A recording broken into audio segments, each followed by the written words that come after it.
சம்பவம் நடந்த அன்று மதியம் மூணாவது ஆள் ஒருத்தர் உள்ள இருந்தாங்கன்னு அடிச்சு சொல்றாங்க. அவங்க தங்கணும்ன்றதுக்காக பண்ணாங்க. அப்ப அந்த சமயத்துல ரோடு போட்டாங்க, அது ஓகே. பட் ஆனா அதுக்கப்புறமாவும் இப்ப பல பேர் வந்து அவங்களுடைய பில்டிங்கை வந்து எக்ஸ்டெண்ட் பண்றதுக்கும் அவங்க அங்க இருக்கக்கூடிய தொழிலை வந்து டெவலப் பண்றதுக்காகவும் இன்னும் நிறைய அது இயற்கையை வந்துட்டு அழிச்சிட்டு தான் இருக்கிறாங்க.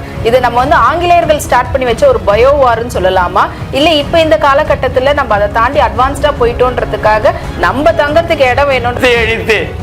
தாய் மரம் என்பது தாய், தாயோடைய கருவறை, அதை அழிச்சிட்டு போய் நான் போய் காப்பி உற்பத்தி பண்ண போகிறேன், வெளிநாட்டுக்கு வந்து இறக்குமதி ஏற்றுமதி மூலம் அந்நிய செலவாணி கிடைக்குது, டீ தூள் வைக்கிறது, காப்பி தூள். சென்னை அப்புறமா இந்த ஸ்ட்ரெயிட் லேண்ட்ஸ்கேப் பற்றி பேசுறதுக்கு முன்னாடி ஸ்லைட் லேண்ட்ஸ்கேப் பற்றி இந்த சமயத்தில் கண்டிப்பாக பேசியே ஆகணும். ஏன்னா வயநாடு தொடர்ந்து வயநாடுன்ற ஒரு டிஸ்ட்ரிக்ட்ல கிட்டத்தட்ட ஒரு 3 கிராமமே காணாம போற அளவு, 37 கிராமங்கள்.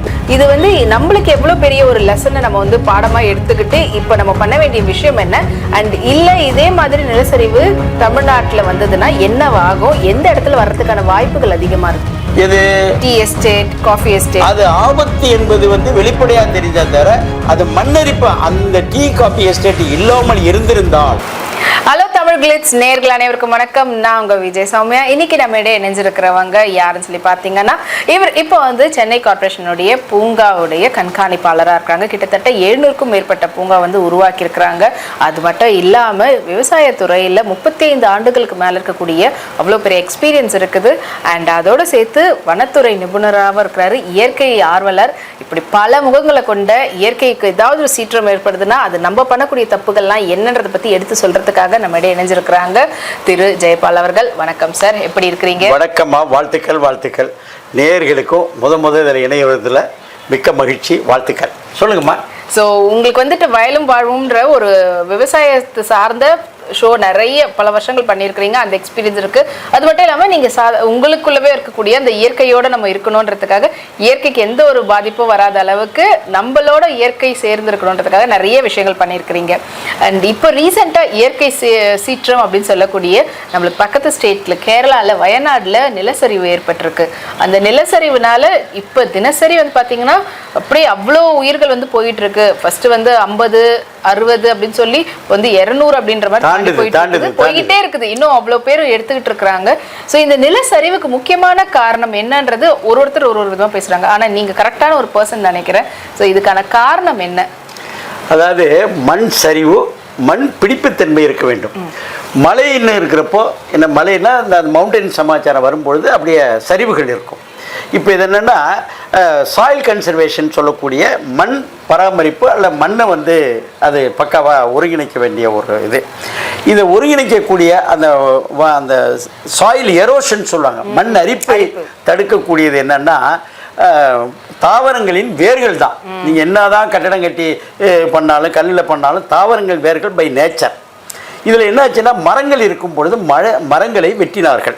ஒரு செய்தி எதற்காக, வேலை வெட்டிலாம் வெட்டி விட்டு கடத்துறதுக்காக அல்ல, அதில் வந்து இன்னொரு பயிரை, அதை டீ காப்பி அது மாதிரி செய்வதற்காக செய்திருக்கிறார்கள். நான் போயிருக்கேன், அங்கே நான் செஞ்சுருக்கேன்.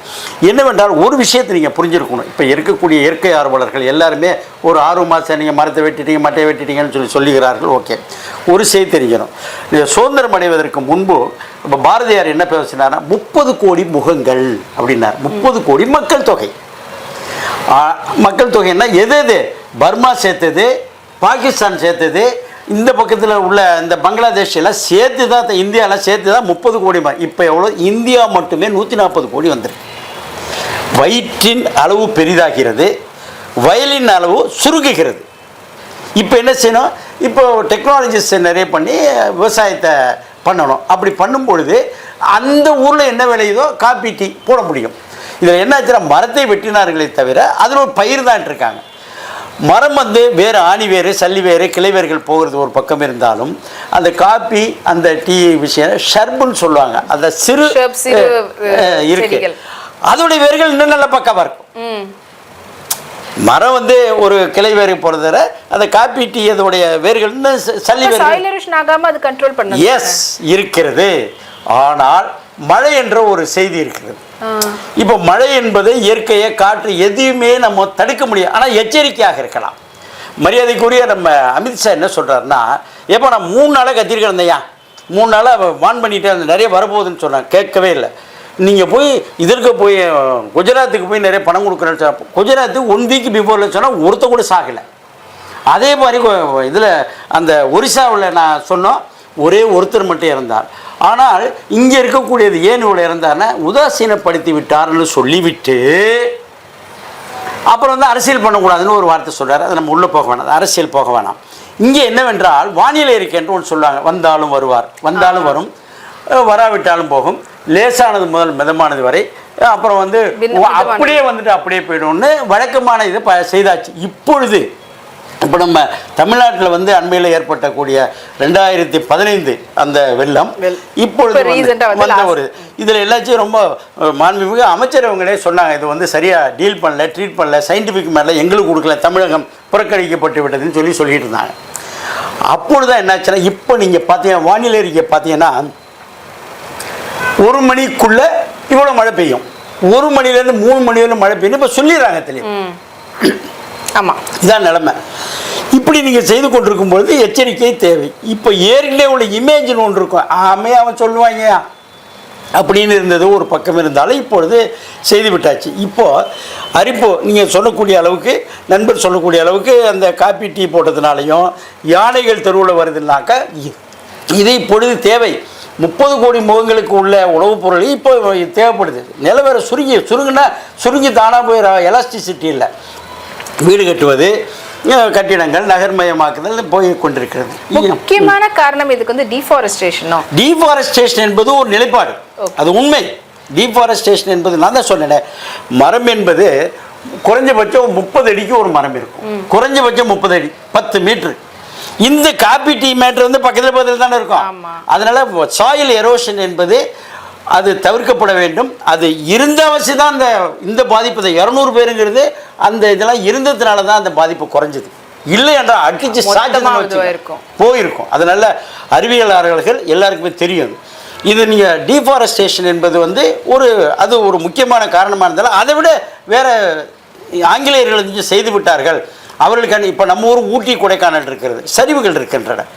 இது ஒரு பக்கம் நிலை. இப்போ இன்னும் சொல்ல போனால் இதோட எச்சரிக்கை யாருக்கு தெரியுமா? அந்த அங்கே உள்ள 200 பேர் செத்த தியாகிகள். ஏனென்றால் அவர்கள் இறந்து நம்ம இந்தியாவிற்கு பாடம் சொல்லுகிறார்கள், தமிழ்நாட்டுக்கு பாடம் சொல்லுகிறார்கள்.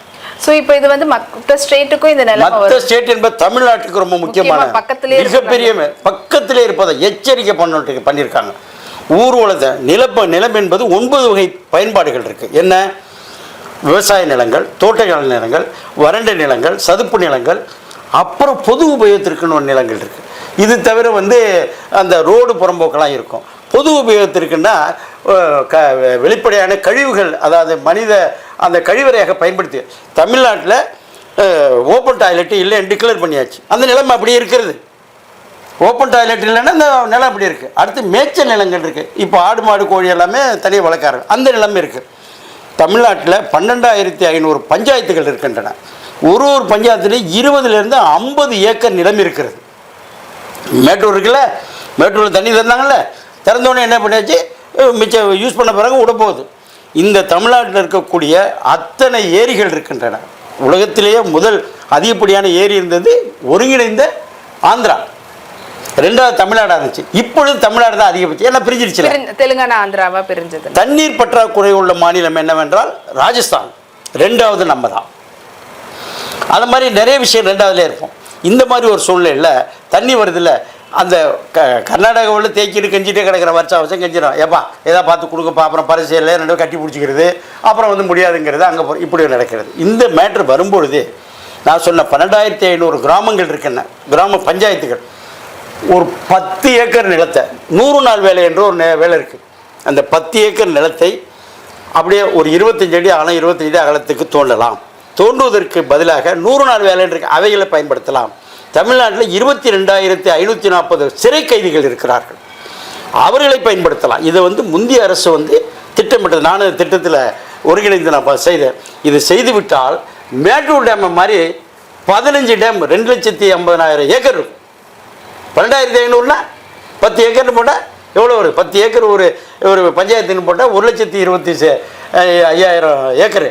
அது 2,50,000 ஏக்கரு. மேட்டூரை மாதிரி 10 மேட்டூர் இந்த ஊருக்குள்ளே வச்சுக்கலாமா? அப்புறம் மழைநீர் சேகரிப்புன்னு ஒரு வேலை பண்ணாங்க, நம்ம ஊரில் பண்ணாங்கல்ல. மழைநீர் சேகரிப்புனா அங்கே எல்லா வீட்டுக்கு அடியில் பண்ணினாங்க. இதை வந்து அப்படி விட்டுட்டாங்க. இது வந்து வெரி டேஞ்சரஸ் ஒன். ரெண்டாவது வந்து பூங்காக்கள். இப்போ நான் வந்து 2011 வரையிலும் பூங்காக்கள் தமிழ்நாட்டில் 400 வருடங்களாக மொத்தம் 211 பூங்காக்கள் தான் இருந்துச்சு. ஒரு வருஷத்துக்கு 50,000 வருஷத்துக்கு வந்து 100 பூங்காக்கள் மேனி 500 பூங்காக்களை உருவாக்கணும். 124 மீட்டர் நீளத்திற்கு 124 கிலோமீட்டர் நீளத்திற்கு இது போட்டோம். அந்த சென்ட்ரல் மீடியன் ஒன்று இருக்கும், ரவுண்டானாஸ் இருக்குது 134. இது தவிர நம்ம சென்னையை பொறுத்தவரையும் உலகத்திலேயே ஒரு நகரத்துக்குள்ள 5 ஆறுகள் போகிறது சென்னை மட்டும்தான். ஆமாம், பஞ்சாபில் வந்து 5 ஆறுகள் இருக்கிறது மாநிலத்திலே பெரியது. ஆமாம், மாநிலத்தை பஞ்சசீலம் என்ன பண்ணார். ஆனால் சென்னை என்பது 5 ஆறுகள், அடையாறு, கூவம், பிஎன்சி கனால், அடுத்து வந்து கொசஸ்தலை ஆறு, ஆரணி ஆறு, இவ்வளவும் நம்ம சென்னைக்குள்ளே வருது. வேறு எவர் பிஃபோர் நெவர் அகேன். இதுக்கு என்ன செய்யணும்னு நம்ம சொல்கிறோம்னா, ஒரு நண்பர்கிட்ட போய் பேசினப்போ இந்த கூவம் இந்த ஆறுலாம் இருக்குல்ல, இந்த மண்ணெல்லாம் சரியும், இதற்கு மேலே பனைமரத்தை வைப்பா, அப்புறம் வெட்டி வேர்னு கொஞ்சம் வைப்பா, மண் சரிவுன்னு மேலே சொல்கிறீங்கல்ல, அந்த மாதிரி வெட்டி வேறு வைங்கப்பா அப்படின்னு சொன்னால், அந்த துறையில் உள்ள உயரதிகாரி சொல்கிறார், ஏப்பா ஏதோ வருஷம் வருஷம் இந்த சற்று கட்டுறமா உடஞ்சுதா, இதை காசு போட்டு இதை பண்ணி பொழைச்சிட்டு இருக்க, நீ வேறு என்னப்பா புது ஐடியா போயாந்தண்ட அப்படின்ட்டான். தமிழ்நாட்டுடைய கடற்கரை நிலம் 1075 கிலோமீட்டர்ஸ். இதில் வந்து என்ன பண்ணால், இதே இந்த இதில் இந்த மெரினா பீச்சில் 203 மரங்களை, நிழல் தரும் மரங்களை நட்டோம். என்னன்னா 203 202 மரங்கள் பொழைச்சிடுச்சு. 35 அடி உயரம், 35 வருட இதோட செய்தி அந்த துரைசாமின்னு சொல்லிட்டு மேயர் அந்த பண்ணோம். அதை கொண்டுட்டாங்க. அது அரசியல், அது வேணாம், உள்ளே போக வேணாம். இன்னொன்று, சென்னையில் அந்த இதுக்கு அண்ணா சாலை இருக்கா, அடுத்து வந்து ஜவஹர்லால் நேரு சாலை இருக்கா, அடுத்து வந்து கல்கத்தா சாலை இருக்கா, இது எல்லாவற்றிலும் உங்களுக்கு நிறைய இந்த செய்தி வேறு எங்கேயுமே போகல. இந்த இருக்கா, இந்த மரவளையல் பண்ணும்பொழுது இந்த அண்ணா சாலையில் ஏற்கனவே மரம் இப்போ வைக்க முடியுமா? மாமரம் வைக்க முடியுமா? மாமரம் வைக்கலாம், நாவல் மரம் வைக்கலாம், சப்போட்டா மரம் வைக்கலாம், இந்த ஜவஹர்லால் நேரு சாலையில் வைக்கலாம், அந்த கல்கத்தா உள்ள வைக்கலாமா? வைக்க முடியாத வைக்கலாம். என்னவென்றால் தென்னை மரத்தை வைக்கலாம். இன்னும் சொல்ல போனால் அந்த ஸ்டெல்லி ரோடு இருக்குது பார்த்தீங்களா, ஸ்டெல்லி ரோடு பார்த்தீங்கன்னா பனை மரங்கள் 2 பக்கம் சொல்கிறாங்க. ஐயோ மட்டை பிச்சுடு, ஸ்டெல்லி ரோடு இன்றைக்கி போங்க, நீங்கள் வேணால் எடுத்து போட்டு பாருங்கள், ஸ்டெல்லி ரோடு பனை மரங்களாக இருக்கும். கீழே விழுந்துட்டோம், ஒன்றும் இல்லை, தண்ணி வேணுங்க. இப்போ அண்மையில் என்ன துபாய் கூப்பிட்டுருந்தாங்க, நான் இது மாதிரி சொல்லும்பொழுது 11,50,000 மெட்ரிக் டன்னு ஏசி வந்து தமிழ்நாடு ஃபுல்லாக ஓடிட்டு, அந்த சென்னை ஃபுல்லாக ஓடிட்டு 11,50,000 மெட்ரிக் டன். அந்த ஏசியிலேருந்து என்ன வரும்? காற்று வரும், கூலிங். அடுத்து என்ன வரும்? வாட்ரு வரும். இந்த வாட்ரு பூரா ஒரு டன்னு ஏசிக்கு வந்து 10 லிட்டர் தண்ணி வருமா? நீங்கள் விட்டு பாருங்கள், வேஸ்ட்டாக போய் அது தண்ணியை கொண்டு ட்ரிப் இரிகேஷன் நீங்கள் விட்டீங்க. இன்னும் சொல்ல போனால் அந்த இதற்கு பாருங்கள், இந்த ரெங்கநாத் ஸ்ட்ரீட் இருக்குல்ல டி நகரில், அது எதிர்த்தாப்புல கல்யாண ஜுவல்லர்ஸ் இருக்குது, அதுலேருந்து மேலே தண்ணி வந்து ட்ரிப் இரிகேஷன் பண்ணோம். இதை செய்யலாம். இது ஒரு இப்போ ஊட்டி, கொடைக்கானல், ஏலகிரி, அப்புறம் எல்லா மலைப்பிரதேசங்கள்லாம் இருக்குல்ல, இது எல்லாத்தையுமே ஆங்கிலேயர்கள் வந்தபோது அவர்கள் தங்குவதற்கு ஊட்டி வந்து காலங்காலமாக இருக்கிறது ஒரு உதகம் பண்ணலாம். காலங்காலமாக ஆங்கிலேயர்கள் வந்து என்ன பண்ணால், எப்போ இவ்வளோ கிளைமேட்டு பக்காவாக இருக்குது, ரோடுக்கெல்லாம் போட்டான். ரோடு போட்டும்பொழுது அந்த இயற்கை எனக்கு தான் பண்ணப்படும், போகணும்ல, மேலே போகணும்ல, அது செய்யப்படும். அப்போ யானை வந்து வழித்தடங்கள் மாறி போகிறது என்று நிறைய சட்டங்கள் போடப்பட்டாலும் அது கூட இருந்து நம்ம பண்ணணும். கூட இருந்து அது சப்ஸ்டியூட். இப்போ இன்றைக்கி பார்த்து பெரிய ரகசியத்தை சொல்கிறேன், மரம் வெட்டுறது இருக்குது பாருங்கள். இந்த மரம் வெட்டினா தண்டனை எவ்வளோன்னு நினைக்கிறீங்க? 120 வருடத்துக்கு முந்தி சென்னையில் நீங்கள் மரம் வெட்டினாக்கா அது என்ன ரூல்ஸ் கொடுத்துருக்காங்கன்னா, சுவருக்கு ஒரு சுவர் இருக்குது, காம்பவுண்ட் சுவர், அது கீழே உயரம் குறைஞ்சான்னா வெட்டினா 112 120 ரூபா தான் ஃபைனு. மரத்தை மேலே போனால் 250 ரூபா ஃபைனு. இதை மாற்றுறதே இன்னைக்கு இருக்குது. அது ஆங்கிலேயர் காலத்தில் போட்டது. நீங்கள் என்ன புக்கை எடுத்து பாருங்கள், என்னென்ன ரூல்ஸ்ன்னு பார்த்தா இல்லை. அதனால தான் வீட்டை கட்டிவிட்டு வாஸ்துக்காக பேக் வச்சா இன்னும் மரத்தை வெட்டிட்டு போயிருக்கு. அது கார்பரேஷன் என்ன பண்ணுவாங்கன்னா, மழை காலத்தில் பார்த்து கம்ப்ளைண்ட்ஸ்லாம் கட்சிக்காரையை ஓட்டுக்கிட்டு போகணும்ல, அதனால என்ன பண்ணுவோம், மழை காலத்தில் பார்த்து அட்டஸ்டேஜில் பார்த்து ரெடி பண்ணி வச்சுருப்பாங்க. மழை காலம் வீச்சுக்கு வந்துச்சுனாக்கா சக்குன்னு பார்த்தா 1500 மரங்கள் சாய்ந்தனன்னு ஒரு மண்ணுங்கடை ஏற்கனவே இருந்து வெட்டி தள்ளுறது தான். இது எப்பொழுதும் கணக்கு காமிக்கணும். நீங்கள் ஒரு மரம் வெட்டினால் நீங்கள் வந்து 25 மரங்கள் நடணும் சட்டம். ஒரு மரம் வெட்டுவதற்கு சட்டம் என்றால் நீங்கள் போய் பர்மிஷன் கேட்டீங்கன்னா கவர்னர் வரலையும் போகணும்.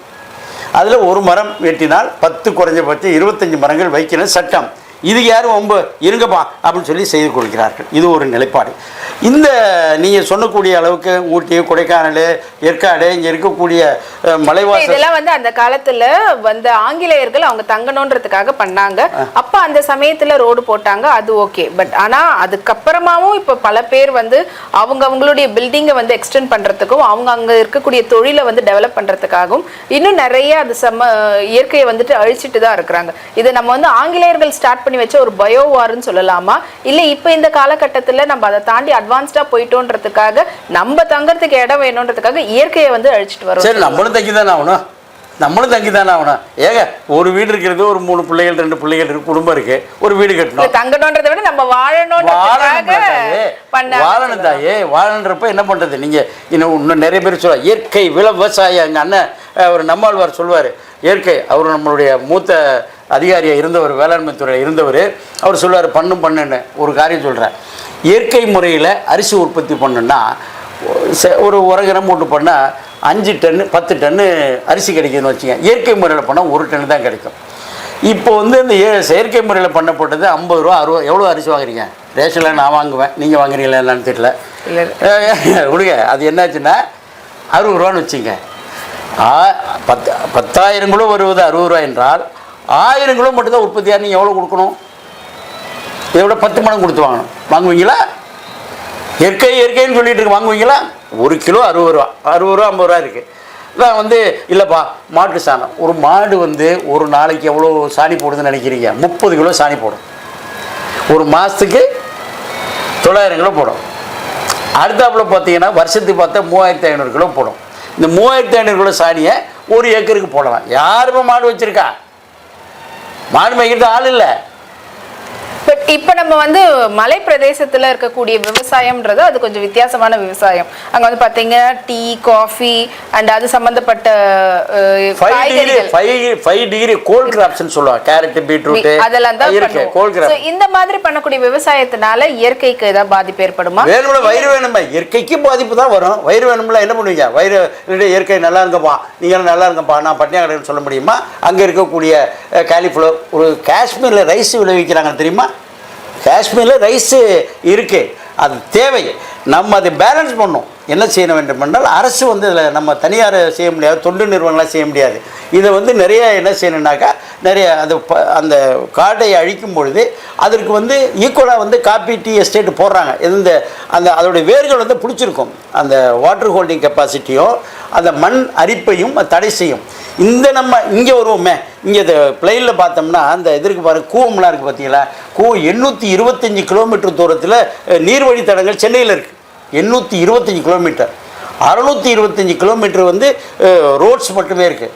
825 கிட்டத்தட்ட நாகர்கோவில் போயிட்டு வரக்கூடிய அளவுக்கு இருக்குது. ஸோ டெஃபினெட்லி நம்ம சென்னை அப்புறமா இந்த ஸ்ட்ரெயிட் லேண்ட்ஸ்கேப் பற்றி பேசுறதுக்கு முன்னாடி ஸ்லைட் லேண்ட்ஸ்கேப் பற்றி இந்த சமயத்தில் கண்டிப்பாக பேசியே ஆகணும். ஏன்னா வயநாடு தொடர்ந்து வயநாடுன்ற ஒரு டிஸ்ட்ரிக்ட்ல கிட்டத்தட்ட ஒரு 3 கிராமமே காணாமல் போகிற அளவு. 3 கிராமில் 37 கிராமங்கள் போயிருக்கு. ஆனால் சொல்லப்பட்டது 3 கிராமங்கள். 3 கிராமம் இல்லைன்ற மாதிரி அஃபிஷியலாக இப்போ அனௌன்ஸ் பண்ணி வளைச்சிட்டு போய் 6 கிலோமீட்டர் தூங்கிட்டு இருந்திருக்கான். வீட்டோட சேர்த்து போய் பண்ணால் எந்த ஊர்லங்க பண்ணுவீங்க? இது யாரு தப்புன்னா யாரு தப்பு இல்லை. மழை வருகிறது, அதை பிடித்து வைக்கக்கூடிய அங்கங்கெல்லாம் செக் டேம் இங்கெல்லாம் பண்ணக்கூடிய அளவுக்கு அங்கே இல்லை. 370 சென்டிமீட்டர் வந்து பெய்ஞ்சிருக்குது மழை. ஆமாம், அது வந்து 320னா எத்தனை அடி? 10 அடி வந்து 300 சென்டிமீட்டர் 10 அடி 15 அடி கிட்டத்தட்ட பெஞ்சிருக்கு. அந்த 15 அடி வந்து மேலே நிற்க முடியாதுல்ல. வரும்பொழுது அந்த அரசோ அந்த அலட்சியப்படுத்தினத்தோட அலட்சியம் என்று சொல்லக்கூடாது, ஏற்கனவே இமேஜில் கம்முன்னு இருந்துட்டாங்க. இல்லைன்னா அந்த மக்களை அப்புறப்படுத்துறதுல அவர் முதலமைச்சர் பினராயி விஜயனாக இருக்கட்டும், அங்கே உள்ள அஃபிஷியல்ஸ் வந்து ரொம்ப அப்புறப்படுத்தி இருக்க வேண்டும். அப்புறப்படுத்த வழக்கமாக சொல்கிறது நிறையா. எத்தனை தடவை அப்புறப்படுத்தி கம்முனுங்க மழையே வராது. என்ன பண்ண முடியும்? அப்புறப்படுத்துகிறாங்கப்பா எல்லாம். ரெவென்யூ டிபார்ட்மெண்ட்டு, போலீஸ் டிபார்ட்மெண்ட்லாம் அப்புறப்படுத்தி எல்லாம் ரெகுலரெல்லாம் பண்ணி எல்லாம் கம்முன்னு உட்காந்தோம்னா அன்றைக்கி மழை வரல. 1 தடவை 2 தடவை நம்ம 10 தடவை பண்ணால் என்ன பண்ணோம்? அப்படி கொஞ்சம் சிறு அலட்சியம். அது விதி என்று சொல்ல முடியாது. ஆனால் இனிமேல் வந்த எல்லா எச்சரிக்கையும் நான் எடுத்துக்கொள்ள வேண்டும்.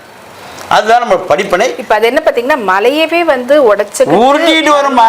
மழையே மழை வந்து மழைக்கே வந்து உருட்ட தான் செய்யும். உருட்டிட்டு வரும். அந்த இடத்துல இருக்கக்கூடிய மக்கள் எந்ததுன்னு தெரியும், அவர்களுக்கு வீச்சு தெரியும், இந்த இதோடைய ஸ்பீடு எங்கே வந்து விழுவோம், எதை உடைச்சிட்டு வரும்னு தெரியும். அப்படி உடைச்சிட்டு வர்றது அப்புறப்படுத்தி இருக்க, அதனால இறப்பின் விகிதம் அதிகமாக போயிடும். போரே வருது. அதை தொடர்ந்து இப்போ நம்மளுடைய தமிழ்நாட்டினுடைய பார்டர்ஸ்ன்னு சொல்லக்கூடிய அதே மாதிரி மலை பிரதேசம் நீலகிரிலையும் இங்கே வந்து விடாம மழை பெஞ்சது.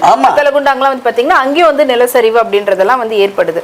இது வந்து நம்மளுக்கு எவ்வளோ பெரிய ஒரு லெசனை நம்ம வந்து பாடமாக எடுத்துக்கிட்டு இப்போ நம்ம பண்ண வேண்டிய விஷயம் என்ன, அண்ட் இல்லை இதே மாதிரி நிலச்சரிவு தமிழ்நாட்டில் வந்ததுன்னா என்னவாகும், எந்த இடத்துல வர்றதுக்கான வாய்ப்புகள் அதிகமாக இருக்குது? தெளிவாக சொல்லுவாங்க. வானிலை அறிக்கை என்பது எவரி 24 hours சொல்லிகிட்டே இருப்பாங்க. 3 நாளைக்கு முந்தைய காற்றை சொல்லிகிட்டே வருவாங்க. அடுத்தாப்புல அந்த மழையை இப்போ சொல்ல ஆரம்பிச்சிட்டாங்க. இந்த வந்து இருக்கும் பொழுது போன தடவை சொன்னாங்க வரல, இந்த தடவை சொன்னால் வராது அப்படிங்கிற நிலைப்பாடை விட்டு ஒரு தடவையும் போல மழை வரும் தெளிவாக சொல்லிடுறாங்க. இத்தனை சென்டிமீட்டரு இன்னும் குறிப்பிடலையே தவிர லேசானது முதல் மிதமானது வரை. லேசானதில் மிதமானதில் லேசுக்கும் மிதத்துக்கும் ஒரே இதுதான். அவர் கொடுக்கக்கூடியது நம்ம பகுத்தறிவாமல் இருந்தோம். இப்பொழுது நல்ல தெளிவாக வந்து விட்டது எச்சரிக்கை.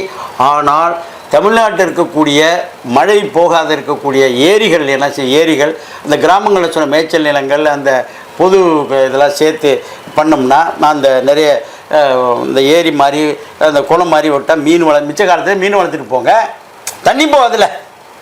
அந்த இதை எடுத்துகிட்டு போய் ரோட்டில் போடுங்க, ரோடெல்லாம் பள்ளமாக கிடக்கு போடுங்க. அது மாதிரிலாம் செய்யக்கூடிய இப்போ இருக்கக்கூடிய மரியாதைக்குரிய மூத்த அமைச்சர் தான் நீர்வளத்துறை அமைச்சராக இருக்காங்க.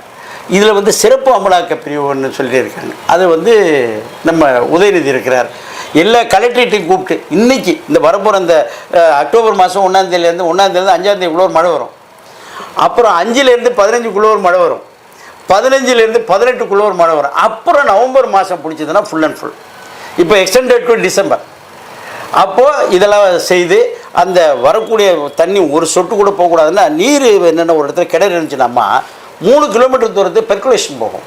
3 கிலோமீட்டருக்கு இங்கே ஒரு கிணறு தண்ணியை வச்சுட்டீங்கன்னு வச்சுங்க, 3 கிலோமீட்டர் தூரம் அந்த வாட்டர் ஸ்டெயின்ஸ் தூக்கி போடுவோம்ல, இந்த இதுக்கெல்லாம் பார்ப்போம்ல, ஸ்டெயின் தூக்கி போட்டோம்னா இந்த ஸ்டெயின் போய் அங்கே 3 கிலோமீட்டர் அந்தாண்ட போகும். அப்போது அந்த நீர் தேக்கத்தை செக் டேம்ஸ்ன்னு இருக்குது, எல்லா ஆறுகள்லாம் இருக்குது, ஆறுகள் எல்லாத்தையும் செக் டேம்ஸ்ன்னு வளைச்சி இடையில ஒரு கிலோமீட்டர் ஒன்று போட்டால் வர தண்ணி போகிறா அப்படி நின்றுக்கும். இது ஃபஸ்ட்டு ஸ்டெப். ரெண்டாவது வந்து பஞ்சாயத்தில் சொல்லி இது மாதிரி கலெக்டரேட்டை கூப்பிட்டு ஒரு ஸ்பெஷல் ஸ்கீம் போட்டு ஒரு 3 மாதத்தில் வெட்டி தள்ளா அப்படின்னா ஜேசிபி அள்ளியோ 100 நாள் வேலை சிம்பிளாக பண்ணலாம். இது தமிழ்நாட்டுக்கு கொடுக்கப்பட்ட, வயநாடு அல்லது தமிழ்நாட்டுக்கு கொடுக்கப்பட்ட ஒரு எச்சரிக்கை. இப்போ நீங்க தமிழ்நாட்டில் இருக்கக்கூடிய சமமான நிலப்பகுதிக்கு சொல்லக்கூடிய விஷயங்களை சொல்றீங்க. இப்போ மலை பிரதேசத்தில் இருக்கக்கூடியவங்களுக்கான ஆபத்து என்ன, அவங்க என்னெல்லாம் பண்ணணும்? அதாவது அந்த மண்ணெரிப்பு என்ற ஒரு செய்திகள் இருக்கும். மண்ணெரிப்பு என்பது மரங்கள் வளர்ப்பது தான். அந்த ஒரு இதுக்காக மரங்கள் வளர்க்கிறது ஒரு நிலைப்பாடு. ஏற்கனவே வெட்டப்பட்டிருந்தாலும் அதுக்கு தகுந்தாப்புல இப்போ நீங்கள் சொல்லக்கூடிய காப்பி டீ எஸ்டேட் இருக்கிறது மாதிரி இப்போ இருக்கக்கூடிய அந்த மரங்களை நட்டுவிட்டு தான் அந்த அந்த காப்பி டீ போன்ற இதெல்லாம் செய்யணும். அதுவே ஒரு பெரிய ஆபத்தோ? இது டீ எஸ்டேட், காஃபி எஸ்டேட். அது ஆபத்து என்பது வந்து வெளிப்படையாக தெரிஞ்சா தவிர அது மண்ணரிப்பு. அந்த டீ காஃபி எஸ்டேட் இல்லாமல் இருந்திருந்தால், மரம் மட்டுமே இருந்தால் மரமும் சேர்ந்து அடிச்சுட்டு வந்து போயிடும். ஆங்கிலேயர்கள் பண்ணது தப்புன்னா அவர்கள் வசதிக்காக செய்தார். இன்றைக்கி போய் இவ்வளோ இயற்கை பேரிடர் வந்து கொண்டிருந்தாலும் அந்த இயற்கை இன்னும் சொல்ல போனால் அந்த 1075 கிலோமீட்டர் தூரம் இருக்கும்போது கடற்கரை இருக்கு பாருங்கள், பனைமரங்கள் நட்டிங்கன்னா கிணாமியெல்லாம் நான் சொன்னேன்ல 35 அடி உயரன்னு. அந்த ஏற்கனவே இந்த ஒக்கி புயல், இந்த புயல்லாம் வந்துச்சுல, கஜா புயல்லாம் வந்துச்சுல, அந்த மரம் மட்டும் விடவில்லை. ஒரு மரம் நட்டால் 5 பங்கு எவ்வளோ ஹைட்டோ 5 பங்கு தூரத்திற்கு விண்டு பெல்ட்டாக இருக்கும். இதுதான் செய்ய முடியும். இது செய்தால் நல்லா வெற்றிகரமாக இருக்கும். இது சமத்துக்கு சொன்னீங்க. அது இப்போ அந்த மலை பிரதேசத்தில் இருக்கக்கூடிய டீ எஸ்டேட், காஃபி எஸ்டேட் வந்துட்டு அவங்க ஆங்கிலேயர்கள் ஆரம்பிச்சிருந்தாலும் அதுக்கப்புறமா அதை அப்படியே கொண்டு போனது இங்க இருக்கக்கூடிய நம்ம அவங்க தான் 75 வருஷத்துக்கு போயிட்டானே. அதுக்கு ஸோ இப்போ வந்து ஊட்டி கொடைக்கானல்ல பார்த்தீங்கன்னா எஸ்டேட்ஸ், அதாவது டீ எஸ்டேட்டாக இருக்கட்டும் இல்லை காஃபி எஸ்டேட்டாக இருக்கும், அங்கே வியூவே அழகா இருக்கும். வீடு இல்ல ரொம்ப அழகா இருக்கும். ஏன் இந்த வயநாடே வந்து கூட பாத்தீங்கன்னா அவ்வளவு ஒரு அருமையான கண்ணுக்கு வந்து டூரிஸ்ட் பொழப்பே, காசு வருமானமே இந்த டூரிஸ்ட் தாங்க. ஆனா இவ்வளவு அழகா இருக்கக்கூடிய இடத்துல ஆபத்துக்கான அறிகுறிகள் அதிகமாவும் இருக்கும். நீங்களே அதை சொல்லாமா இருக்குமா அப்படின்னு உங்ககிட்ட நான் கேக்குறேன். ஏன்னா அப்படி அழகா ஆக்கினதுனாலதான் இப்படி நம்மளுக்கு மொத்தமா சேர்த்து வச்சு ஆபத்தை கொடுத்துருக்கா அப்படின்ற. ஆமா, என்னன்னா அதாவது இயற்கை அன்னை வந்து நிறைய விஷயங்கள் கொடுத்துருக்காப்புல. அந்த மழை பெய்தால் அங்கங்கே போகக்கூடிய அளவுக்கு அந்த ஏரிகள் அந்த வாய்க்கால்கள்லாம் தானாக உருவாகி இருக்கு. அந்த மரங்கள் வைக்கும் பொழுது மரங்களை வெட்டுவது மட்டுமல்லாமல் அதை எஸ்டேட்டு ஃபார்ம் பண்ணணும்னு சொல்கிறாங்க. எஸ்டேட்டு அது விவசாயம் பண்ண போகிற எஸ்டேட்டு பண்ணுவது ஒரு நிலைப்பாடாக இருந்தாலும் காலிஃப்ளவர் கேபேஜ் போட்டாங்க அது அது ஃபுல்லாகவே அந்த வாட்டர் ஹோல்டிங் கெப்பாசிட்டி என்பதோட ஒரு 2 மாதம் 3 மாதம் மேட்டர்கள் போகுது. அந்த இது தவிர்க்கப்பட வேண்டும்.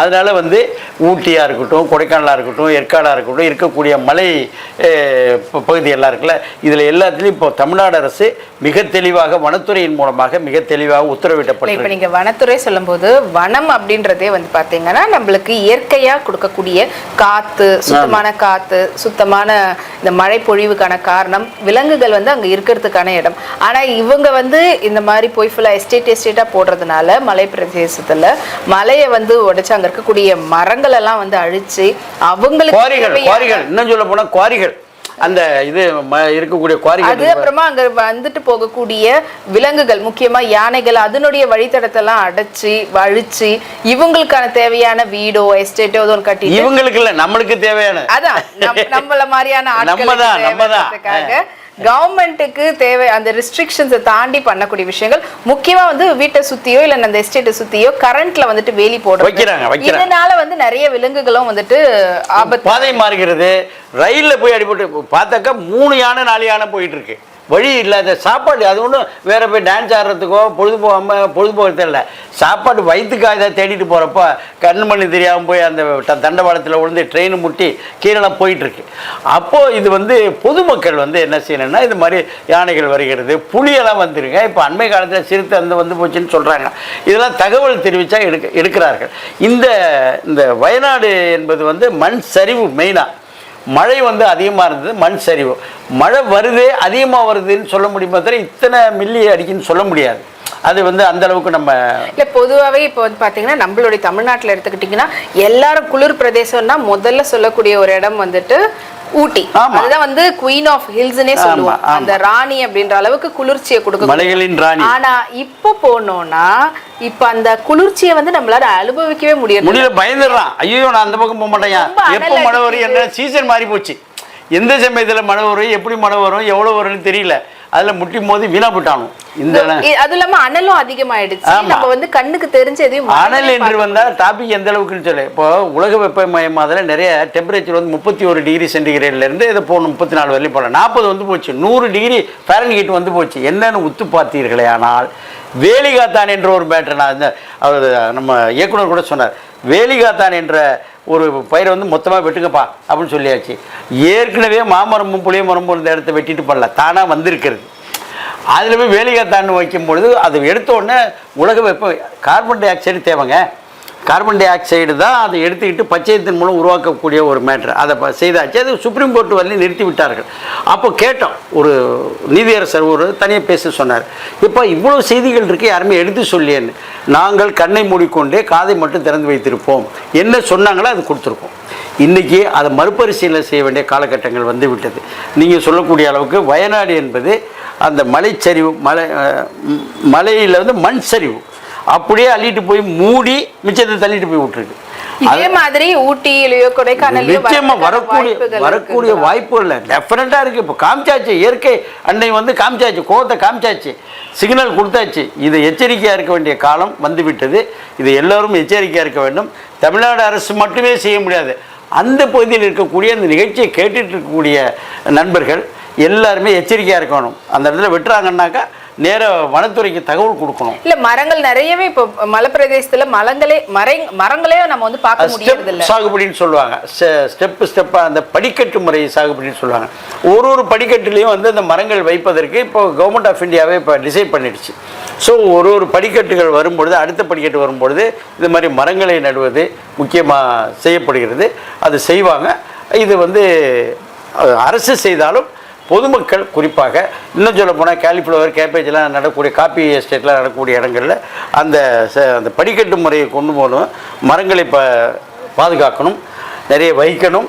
நிறைய யானைகள்லாம் வரும்போது இந்த கம்பி வலி இந்த எலக்ட்ரிக் ஷாக் ரொம்ப மினிமம் தான் வைக்கணும். 12 வோல்ட் அது மாதிரி கணக்கு ஒரு கணக்கு. அதை விட்டு ஹெவியாக போட்டால் அதை அடித்து அங்கே செத்து போகுது, மனிதர்களே செத்து போகிறாங்க. இது அடிக்குதுன்னு சொல்லி இந்த பக்கம் வந்த ட்ரெயின் ரோட்டில் போய் கூப்பிடுது வாப்பா அப்படின்ட்டு என்ன பண்ண முடியுமா? அதில் இயற்கை வந்து நிறைய கொடுத்துருக்கு, இதை போய் மிஸ்யூஸ் பண்ணக்கூடாது. இதுதான் நம்ம வயநாடு நம்மளுக்கு சொல்லி கொடுப்பாங்க. இல்ல வயநாடுக்கு மட்டும் இல்ல, இப்ப பொதுவாகவே பாத்தீங்கன்னா இந்த மான்சூன் வந்து கேரளாவுக்கும் கர்நாடகாவுக்கும் மழை வரக்கூடிய நேரம். ஆனா இப்ப வந்து பாத்தீங்கன்னா தென்மேற்கு பருவக்காற்று தமிழ்நாட்டுல பாதி மாவட்டத்துல இப்ப மழை பெஞ்சிட்டு இருக்கு, சென்னையிலே கூட அப்பப்போ. இதே போல வந்து உங்களுக்கு நார்த் இந்தியால பாத்தீங்கன்னா இப்போ உத்தராஞ்சல்ல இதே போல அப்படியே ஃபுல் அண்ட் ஃபுல் சரிவுல அடிச்சுக்கிட்டு பில்டிங்கே, ஒரு பெரிய பில்டிங்கே அடிச்சு 40 பேர் வந்து எங்க போனாங்கன்னே தெரியல, அதை தேடிட்டு இருக்காங்க. ஷிம்லாலையும் அண்ட் உங்களுக்கு வந்து பாத்தீங்கன்னா ஷில்லாங்லயும் இப்ப அவ்வளவு மழை பெஞ்சிட்டு இருக்கு. அந்த இடம்லாம் வந்து அவ்வளவு மழை பெய்யக்கூடிய இடமே கிடையாது, குளிர் பிரதேசம். அப்படி இருக்கக்கூடிய இடத்துலயே வந்து இப்ப அந்த அளவுக்கு கொட்டி தீத்துக்கிட்டு இருக்குது.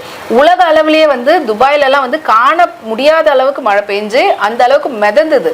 இது வந்து முழுசாவே வந்து நடக்கக்கூடிய ஒரு துபாயில நீங்க வந்ததுக்கு ஒரு முக்கியமான காரணம் வந்து அண்மையில் ஆரம்பத்தில் லைஸா சொன்னேன்.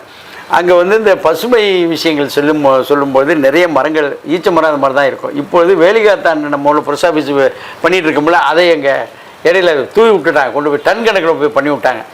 அதோட விளைவுகள் கருவ மரமா, வேலிகாத்தான் கருவ மரம், காட்டு கருவை, இது அந்த விதைகளை பண்ணிட்டு அது நிறைய பண்ண ஆரம்பிச்சாங்க. இன்னைக்கு நீங்கள் கிராமத்துக்கு போனீங்கன்னா கருவ மரத்துக்கு கீழே தாங்க படுத்து கிடப்பாங்க. ஆனா அதெல்லாம் எடுக்கணும், அது நம்மளுடைய நீர் வந்து அது அவர்களுக்கு கிடைத்த தகவலின் அடிப்படையில் செஞ்சாங்க. ஆனா உண்மையான சமாச்சாரம் பார்த்தாக்கா நீரே எடுக்கும், எந்த பயிர் எடுக்கல, நீர் எல்லாம் மாமரம் எடுக்கலையா. ஒரு கிலோ அரிசி உற்பத்தி பண்ண 1050 லிட்டர் தண்ணி தேவை.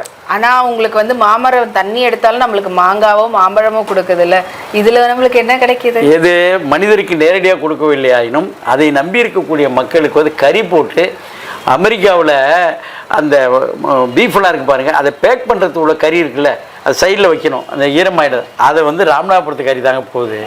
அந்த ரூர்கேலான்னு சொல்லிட்டு ஒரு இரும்பு தொழிற்சாலை இருக்குல்ல, அங்கே வந்து நிலக்கரியை விட இதை வச்சு எரிச்சாதான் போனேன். அங்கே வந்து கிட்டத்தட்ட 14,000 கோடி வந்து பிஸ்னஸ் போயிட்டுருக்கு. அப்போ நம்ம கிட்ட சொன்னது இது இருக்கிறதுனால சரி கிடையாதுன்னு சொல்கிறது நம்மளை ஏமாற்றக்கூடிய ஒரு அரசியல்னு பாருங்க. ஆமாம், அரசியல் தான் அது. ஏன்னா ஒரு பன்றியை போய் நீங்கள் சுட்டிங்கன்னா ஒரு குரூப் வந்துடும். மாடு 4 தடவை 10 தடவை தூக்கி முட்டி பெரட்டி விட்டிடுது. நிறுத்த வேண்டியது தானே. சென்னையில் மாடு வைக்கக்கூடாதுன்னு மும்பையில் கிடையாது, மாடு வந்து கிடையாது, மாடு வச்சிருக்கக்கூடாது. இங்கே சென்னையில் ஏன் வைக்கல? அது வைத்தா அதை எடுக்கணும்னு சொன்னால் ஒரு சாராரோட ஓட்டு போயிடும். பன்றியை வந்து சுட்டாங்க ஏற்கனவே, அது நிறுத்திட்டாங்க. வேலிகாத்தான் என்பது இன்னொரு மக்களுடைய வாழ்வாதாரம். அது அமைதியாக இருக்கிறார்கள், அது விரைவில் தெரிஞ்சு வர ஆரம்பிச்சிருச்சு. அதனால வேலிகாத்தான் என்பது வந்து கூழ் இன்னைக்கு வந்து ராமநாதபுரத்தை தூக்கி மொத்தமாக எடுக்கப்பா பண்ணிட்டீங்கன்னா ஏற்கனவே 40 டிகிரி சென்டிகிரேடு 100 டிகிரி போயிட்டு இருக்கு, அது போயிடும். அது வந்து இன்னொரு விவாதத்தில் நம்ம பேசலாம். ஓகே, இது மட்டும் இல்லாமல் இப்போ அரசு என்ன மாதிரியான நடவடிக்கை எல்லாம் எடுத்துக்கிட்டு இருக்கிறாங்க? எல்லா விஷயமும், அதாவது மரம் வைப்பது, நீர், அந்த நீர் சேமிப்பு, அது மாதிரி வந்து நீர் அந்த கீழே வாட்டர் ஹோல்டிங் கெப்பாசிட்டி அதிகரிக்கிறது, இயற்கை விவசாயம்லாம் செஞ்சிட்டு இருக்காங்க. அது பொதுமக்களும் ஃபுல் கோஆப்ரேஷன் கொடுத்து பண்ணால் நல்லாயிருக்கும். ஓகே, ஸோ இப்போ நம்ம பார்த்த வயநாடினுடைய பாதிப்பு கூடிய சீக்கிரத்தில் நம்ம கூடிய சீக்கிரம் வந்துகிட்டே இருக்கு. ஊட்டி கொடைக்கானலுக்கு வரணுன்றது தெரிஞ்சு, ஊட்டி கொடைக்கானல் மட்டும் இல்லை, இங்கேயும் வருது, அதை சமவெளியிலையும் வரப்போகுது. இதற்கு எச்சரிக்கை இருக்க வேண்டும். இப்போ வந்து பார்த்தீங்கன்னா கேரளாவில் உங்களால் இயற்கையை அது வந்து சொல்லும் போதே வந்து பார்த்தீங்கன்னா காட்ஸ் ஓன் கண்ட்ரி தான் சொல்லுவாங்க. ஏன்னா அங்கே வந்து நீங்கள் மரத்தை வந்து முடியாது, ஏன்னா அந்த அளவுக்கு அவங்க கவர்மெண்ட் வந்து ரொம்ப ஸ்ட்ரிக்டாக ஃபாலோ பண்ணாங்க, இயற்கையை வந்து அழிக்கக்கூடாதுன்னு சொல்லிட்டு. அப்படிப்பட்ட கேரளாலேயே வந்து வயநாடுன்ற ஒரு இடத்துல அதாவது ஒரு டிஸ்ட்ரிக்ட்ல கிட்டத்தட்ட பல கிராமங்கள் காணாமல் போகிற அளவுக்கு பெரிய சீற்றத்தை ஏற்படுத்தியிருக்கு. ஆனால் இங்கே இந்த பக்கம் தமிழ்நாட்டில் வந்தீங்கன்னா மலைப்பிரதேசம் சொல்லக்கூடிய ஊட்டியோ இல்லை கொடைக்கானலோ இந்த இடத்துலலாம் வந்துட்டு கார்ப்பரேட்கள் வந்துட்டு ஆப்ரேட் பண்ணுற அளவுக்கு நிறைய எஸ்டேட்லாம் வந்து அவங்க எடுத்து அவங்க ஆக்கிரமிப்பு பண்ணி அதனால அவங்களுக்கு தேவையான விஷயங்கள்லாம் பண்ணுறாங்க. இதுனால நிறைய மரங்களோ இல்லைன்னா இயற்கை சார்ந்து இருக்கக்கூடிய நிறைய விஷயங்களை அழிச்சிருக்கிறாங்க. அங்கே எல்லாத்தையும் இயற்கையை பாதுகாக்கக்கூடிய இடத்துலையே எப்படின்னா இங்கே அழிச்சிட்டு வந்து உட்காந்துட்டு இருக்கக்கூடிய நம்மளுடைய தமிழ்நாட்டில் என்ன மாதிரியான பாதிப்பு வரதுக்கான பாசிபிலிட்டிஸ்? நிறைய பாதிப்புகள் வருங்க. இப்போ நீங்கள் சொன்னது மாதிரி கார்ப்பரேட் நிறுவனங்கள் வந்து தங்களுடைய தொழிலை அபிவிருத்தி பண்ணுவதற்காக அந்த நிறைய மரங்கள் காடுகள்லாம் அழிச்சிட்டு டீ காஃபி எஸ்டேட்டில் ஹைப்ரிட் வெரைட்டிஸ்லாம் போட்டு டெவலப் பண்ணிகிட்டு இருக்காங்க. இது வந்து வருமானம் என்ன அதிகபட்சம் என்ன, டீ ஏற்றுமதிக்கு இருக்கும். இங்கே நம்ம ஊரில் குடிக்கிறது மேட்டர் தான். ஒரு நாள் டீ குடிக்காம எத்தனை பேர் செத்து போயிட்டாங்க, அதை விட்டால் ஒன்றும் பெரிய மேட்டர் இல்லை. இதை வந்து அரசு வந்து கண்காணிக்க வேண்டும், கண்காணித்து கொண்டிருக்கிறது. இன்னொன்று இந்த மரங்களை வந்து அந்த வெட்டும் பொழுது என்னாச்சுன்னா மரங்கள் வந்து கணக்கெடுக்கலாம். ஒரு இந்த பஞ்சாயத்து இருக்குல்ல, அந்த ஊட்டியிலே நிறைய பஞ்சாயத்துகள் ரெவன்யூ வில்லேஜஸ் எல்லாம் இருக்குது. எத்தனை மரங்கள்னு கணக்கெடுத்து ஃபிக்ஸ் பண்ணியாச்சுனாக்கா இந்த இத்தனை மரங்கள் இன்னென்ன வெரைட்டிஸில் இருக்குன்னு சிம்பிளாக எடுத்து 2 நாள் எடுத்துடலாம். ஒரு 2 நாளில் போய் எப்பா அந்த ஊர் மீனியில் இருப்பார், எப்பா என்னென்ன மரங்கள் எங்கெங்கே இருப்பான்னு சொல்லி எடுத்தால் இது இப்பொழுது இருக்கக்கூடிய மரங்களை கணக்கெடுத்து ஃபிக்ஸ் பண்ணி விட்டு யார் யாருன்னு எழுதி அந்தந்த யார் யார் தோட்டம் பராமரிக்கிறார்கள் இது வெட்டக்கூடாது, வெட்டினா நீ தான்ப்பா பொறுப்புன்னு எழுதி அண்டர்டேக்கிங் வாங்கி கொண்டு வைத்து கொள்ளலாம். அடுத்து வந்து ஃபர்தராக மரம் வைக்கிறது ஸ்கீமே இருக்கிறது. வனத்துறை என்பது கன்றுகள் கொடுக்கிறது, மரங்களாகவே கொடுக்கிறது, 10 அடி உயரம் மரங்களாக கொடுக்கிறது. இது செய்து வைக்க வேண்டும். இப்போ மக்கள் வந்து என்ன செய்யணும்னா, மக்கள் வந்து உயிர் வாழ்ந்தால் தானே, காத்திருந்தால் தானே இருக்கணும். அதனால் மரத்தை வைப்பது வந்து அதை தவிர்க்கப்பட வேண்டும். அதாவது மரத்தை வந்து வெட்டுவதை தவிர்க்க வேண்டும். அது ரொம்ப முக்கியமான மேட்ரு. வெட்டுவதை தவிர்க்க யாரும் வெட்டுறாங்கன்னா இன்ஃபார்ம் பண்ணி விடணும். இப்போல்லாம் எஸ்எம்எஸ்லாம் தூக்கி போட்டால் போயிடுங்க. இப்போ கிளீனாக அந்த ஒரு நம்பர் கொடுத்தா, காமன் நம்பர் ஒரு மெசேஜ் கொடுனா பறந்து ஓடி போய் நின்றுறாங்க. இப்போ 100க்கு பண்ணால் முடியாது நிற்கலையா, அதே மாதிரி அந்த பகுதியில் 100 மாதிரி என்ன 100 மாதிரி ஒரு நம்பரை வந்து காமன் நம்பரை கொடுத்தா மரங்கள் வெட்டுகிறார்கள், அது தவிர்க்க வேண்டும் ஒரு தகவல் சொல்லாங்க, பாஞ்சு போய் நின்றுவாங்க. அது பிடிச்சவங்களுக்கு ஒரு பனிஷ்மெண்ட்டு தெளிவாக கொடுக்கறதுக்கு அது சட்டத்தை நிறைவேற்ற வேண்டும். இல்லையா? ஆனால் அங்கே இருக்கக்கூடிய கார்ப்பரேட் கம்பெனிஸ் வந்துட்டு அரசியல்வாதிகளையும் அங்கே இருக்கக்கூடிய ஆஃபீஸர்ஸ் அவங்க எல்லாரையும் வந்துட்டு அவங்களுக்குள்ள ஈஸியா அப்புறமா வந்து அவங்கள வச்சே பண்றாங்க. அப்போ எப்படி நம்ம வந்து இயற்கையை பாதுகாக்க? அதாவது ஒரு பாட்டு தலைவர் எம்ஜிஆருடைய பாட்டு ஒன்றுக்கு, திருடராய் பாட்டு திருந்தாவிட்டால் திருட்டை ஒழிக்க முடியாது. இது வந்து அங்குள்ள அரசியல்வாதிகள், கார்ப்பரேட் நிறுவனங்கள் அவங்களுக்கு ஒரு தேர்தல் வரும்போது அவர்களுக்கு ஒரு பண்ணுறதுனால சில விஷயங்கள் நடக்கிறது. இதை உணர்வுபூர்வமாக எல்லாருமே தவிர்ப்பதற்கு மரங்களை வெட்டுவதை தவிர்க்கணும். இனிமேல் காஃபி டீ எஸ்டேட் ஒன்றும் காஃபி டீ குடிக்கிறதுனா எல்லாம் செத்து போட போடல, டாஸ்மாக் மூணு செத்து விட்டானா இல்லை. பட் ஆனால் உங்களுக்கு வந்து காஃபி டீனால நம்மளுடைய தமிழ்நாட்டுக்கும் சரி ஓவரால் இந்தியாவுக்கும் வரக்கூடிய வருமானமும் அது மூலியமா பயனடையக்கூடிய தொழிலாளர்கள் நிறைய பேர் இருக்கிறாங்க. தொழிலாளர்களுடைய மாற்றுத் தொழில் அவர்களுக்கு செய்து கொடுக்க வேண்டும். காபி டீ எஸ்டேட்டுக்காக அழிப்பதை தவிர்க்க வேண்டும். அந்த குறிப்பாக மரங்களை வந்து அந்த மண் பிடிப்பு மண் அரிப்பை தடுப்பதற்குரிய மரங்கள் இருப்பதால் இதை வந்து தடுத்துடலாம். நிறைய வருஷத்துக்கு இப்போ நாங்கள் சென்னையிலே எவ்வளோ பத்தை அழித்து தாய் மரம் என்பது தாயோடைய கருவறை, அதை அழிச்சிட்டு போய் நான் போய் காப்பி உற்பத்தி பண்ண போகிறேன், வெளிநாட்டுக்கு வந்து இறக்குமதி ஏற்றுமதி மூலம் அந்நிய செலவாணி கிடைக்குது, டீ தூள் வைக்கிறது காப்பி தூள் என்பது வந்து ஒரு தவறான முன்னுதாரணம். ஏன்னா இப்போ அழிஞ்சு போச்சே, இப்போ என்ன பண்ண போறீங்க? காஃபி டீ இல்லாமல் அங்கே மற்ற கல்டிவேஷனும் பண்ணுறாங்க, தாராளமாக பண்ணுறாங்க. இல்லை அதுவும் ஆபத்து தானா? எந்த கல்டிவேஷன் பண்ண நிழல் மரம் வைக்கும்போது நிழல் இருந்தாக்கா அந்த இடத்துல ஃபோட்டோசிந்தசிஸ் நடக்காது, வளராது. அதனால் அது ஆட்டோமேட்டிக்காக மரம் வளர்த்து விட்டால் இது வராது. அதனால் அதை வந்து நல்ல அந்த மரத்தை வளர்ப்பதன் மூலம் மழையை பெறலாம். மழை வந்து ரொம்ப டேஞ்சரஸாக வராத அளவுக்கு அது வாட்டர் ஹோல்டிங் கெப்பாசிட்டி, அந்த மேகங்களை சக் பண்ணி இழுக்கிறது, அது மாதிரி சில விஷயங்கள் இருக்கிறதால் இதை வந்து பொதுமக்கள் எச்சரிக்கையாக இருக்கணும். அரசுக்கு தகவல் கொடுக்கணும். அரசும் உடனுக்குடன், ஏன்னா நம்பரை சொல்லிவிட்டாச்சுன்னா அது வேறு அடிச்சு பிடிச்சானியா பண்ண முடியும், அந்த பயம் வேறு இருக்குது. அது இருக்குல்ல, நீ ஒன்று 100 அடிச்சுவிட்டு உட்காந்துட முடியாது. உட்காந்து யாரா அவன் சொன்னது அப்படின்னு தேட்டு போனால் தப்பாக போயிடும். அதையும் எச்சரிக்கையாக இருக்கணும். இந்த அரசு வந்து முழு பாதுகாப்பை முழு முனைப்புடன் முழு வீழ்ச்சியுடன் நம்ம செய்ய வேண்டுங்கிறதா நம்மளுடைய வேண்டுகோள், கோரிக்கையாக கூட வைக்கலாம். ஓகே, ஸோ பார்த்துட்டு இருக்கக்கூடிய நேயர்கள் தயவு செய்து இப்போ பக்கத்து ஸ்டேட்டில் தானே நடந்திருக்குன்னு இல்லாமல் நம்மளுடைய ஸ்டேட் நம்மளுடைய ஊரில் நடக்கிறதுக்கான வாய்ப்புகளும் நிறையா இருக்குது. ஸோ அதுக்கான வேலைகளை நம்ம இதுக்கப்புறம் தொடர்ந்து பார்க்கணும். உங்களுடைய கருத்துக்களை பகிர்ந்து. வாழ்த்துக்கள். என்ன தலைவர்?